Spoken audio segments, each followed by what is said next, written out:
Good morning, everybody, and welcome back to a real weather forecast. In today's forecast, we'll discuss about our strong cold front that came in and actually cooled us down exponentially compared to the last week we had of temperatures in the mid to upper 80s and even some 90s down in Miami.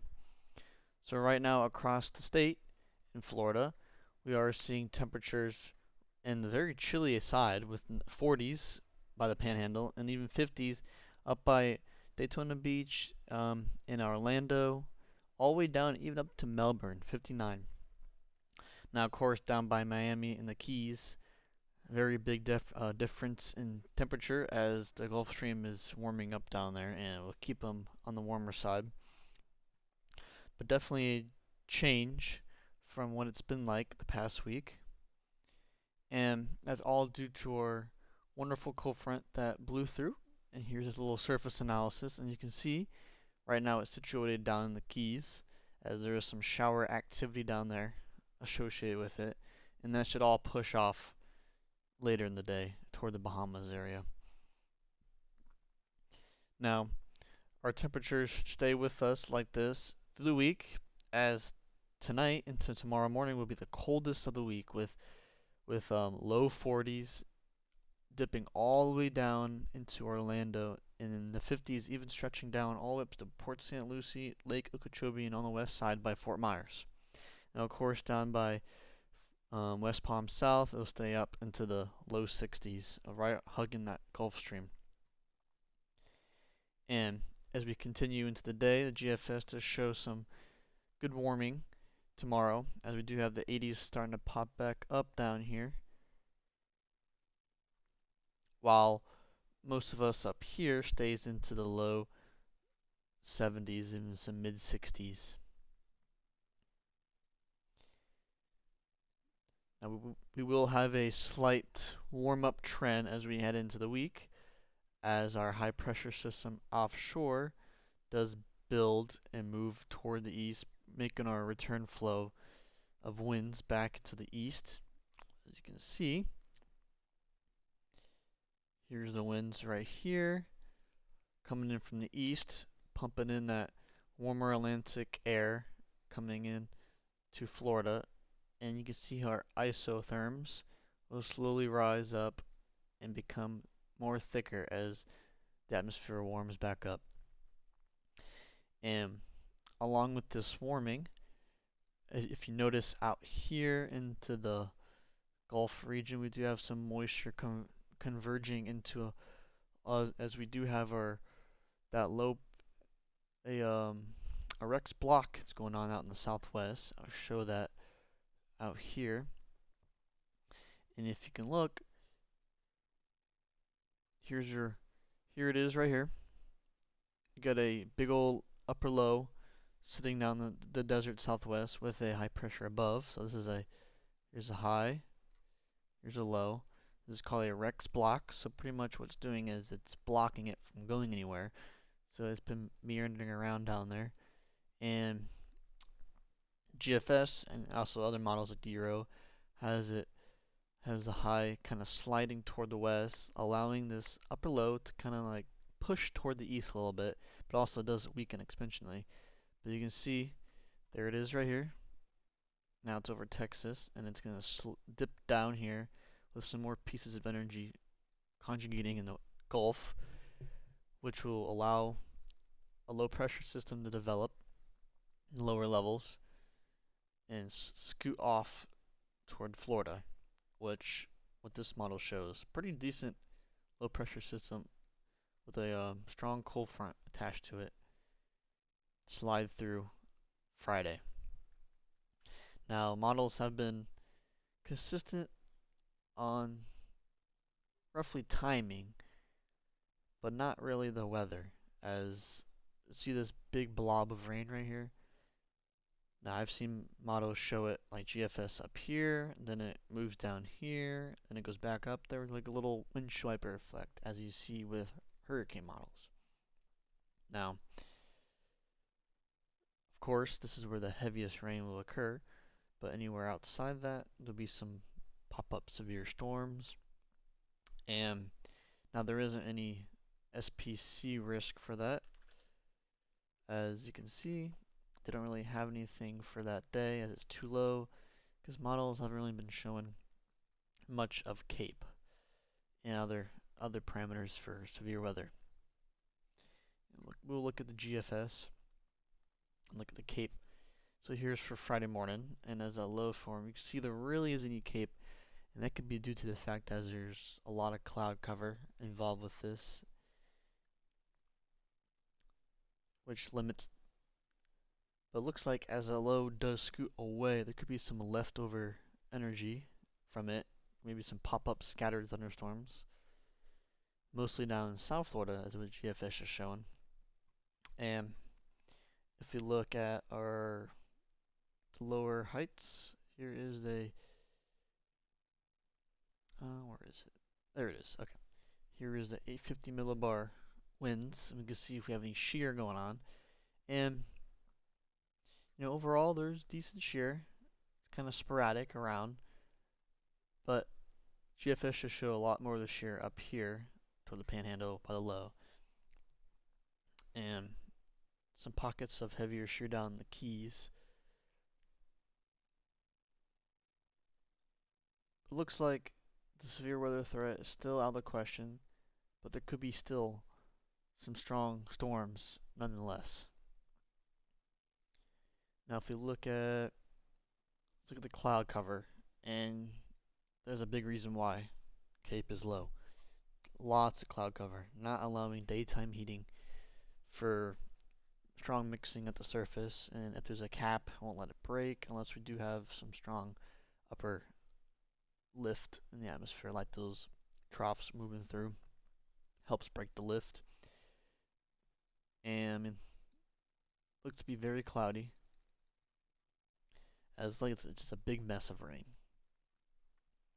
Now, as we get closer, we'll understand more on it, as it is still a couple days out, 5 days out. If we do, and what the WPC does has an excessive rain for Florida, day 4. We're showing the potential for some flash flooding, which the models do show some pretty heavy rain, but to pinpoint exactly where is out the question. So that's why there's a just large area of marginal risk. Now, once we get closer, I do probably expect a slight risk to maybe pop up somewhere.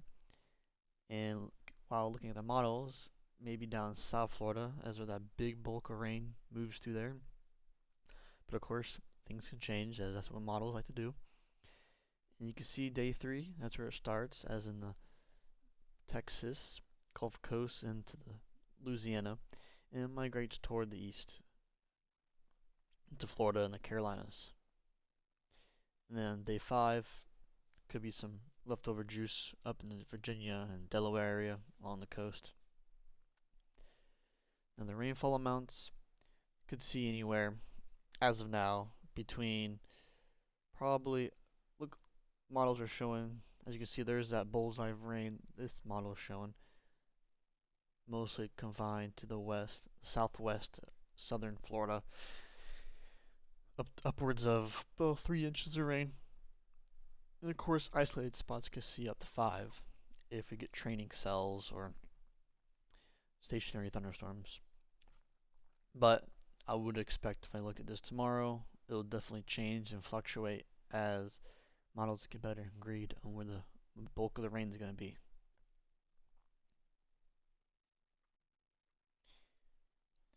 Alright, now one last thing I want to check is our waves, as we do have people that watch, likes to go fishing, surfing. Now, the waves are big right now, as we do have a cold front that blew through, and our winds picked up exponentially. As GFS shows, we do have a very strong, brisk north-northwest wind. And what this allows doing is we have stronger wave action coming in. Now, that means the wave heights are good, but it's sloppy as there's just constant wind. What you want is a swell from the best waves for us here in Florida is when we have like a very strong low right here and it's pumping in very strong winds like this. But for us here, there's like no wind at all. It's like a light wind, or we have a very brisk like west wind. But our swell will come in and propagate from the usually northeast, mostly northeast or east northeast. That's the best wave direction for us. And looks like it's not really going to happen. But as this guy propagates out, could be some leftover action coming in for the weekend. But that is when the storm system comes in.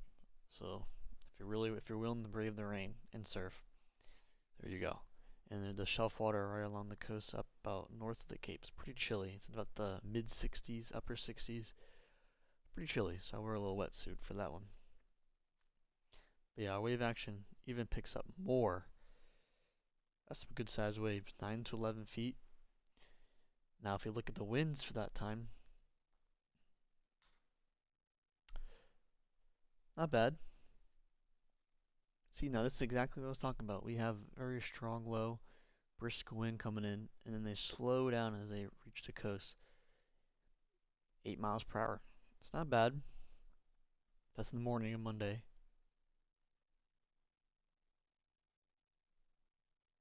Could be some good surfing starting late this weekend to early next week.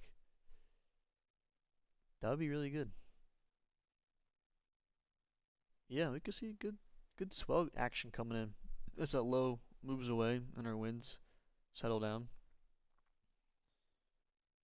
Unfortunately, that's during the week, so you got work or school. Otherwise, that's some big waves coming in Monday.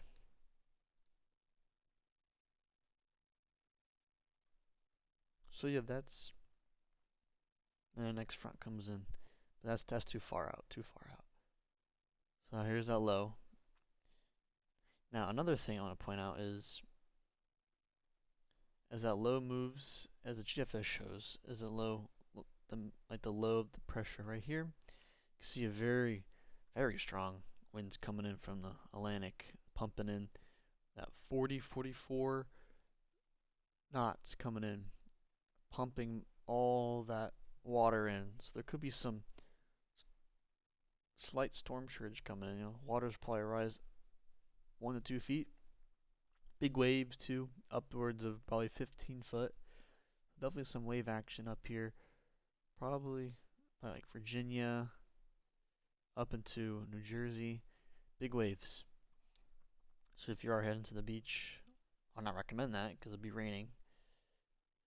But if you are looking at the beach to look at the big waves, just be careful because there's some pretty strong winds. And then that front moves through. So sloppy. But during this week, now if you get out to go fishing this week, winds die down starting tomorrow as a high pressure builds right overhead.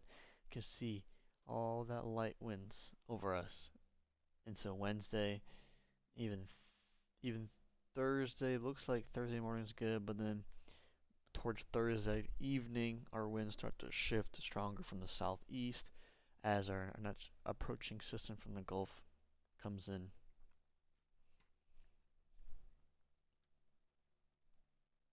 All right, and that's all I got for you guys. Thank you for watching. So it's a beautiful week ahead. Wednesday, Thursday looking nice. Even today's looking nice too. Chilly, especially tomorrow morning. It's gonna be very chilly. So keep your plants inside for the day if you started growing already. Um, good beach weather this week. Good fishing offshore. Should be pretty flat calm. Maybe some leftover swell from our strong brisk winds for today. But yeah, today is not the offshore day. I'll wait until tomorrow. Tomorrow and Thursday look pretty good. And I can actually, before I leave, check the National Weather Service. So, yeah.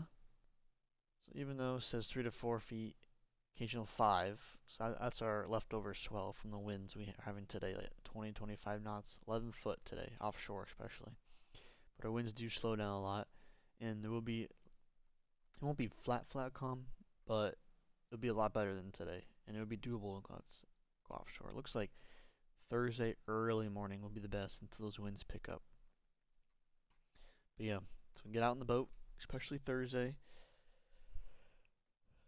Um, Storms coming Friday, maybe into Saturday. Could see some heavy rain. Depends where that blob of rain forms. Severe weather. Not really seeing too much in the way of severe weather, but of course that'll change. And thank you for watching, and see you in the next video.